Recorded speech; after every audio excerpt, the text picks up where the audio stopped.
On this video, I show how dynamic fields work on Sowise.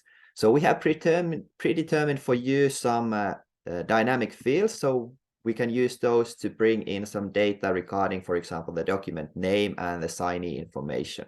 And how these work, you just go and edit a template or a document, and you replace where you want these dynamic fields to work. So you can, for example, bring in the document name. You can bring in the signee email address, and then you can bring in signee full name if you wish. And if there are any design changes that you want to make, you can, for example, underline this, and it will follow up to the document when you start filling in the data. So, for example, when we create a new document based on this, we can call it dynamic document. We just create a new document.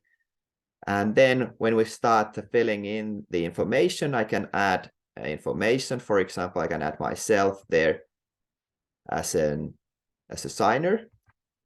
And then you can see that this information shows up here in the document like this. If you're willing to add another signee, for example, Rasmus,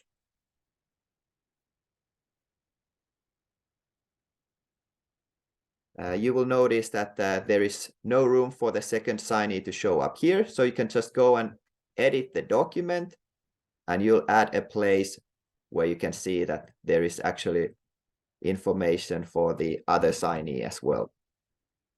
So instead of signee 1, we have signee 2, and you can still make some changes to the document here. And when you go and refresh the document, you will see that the information shows up and it looks just like you planned.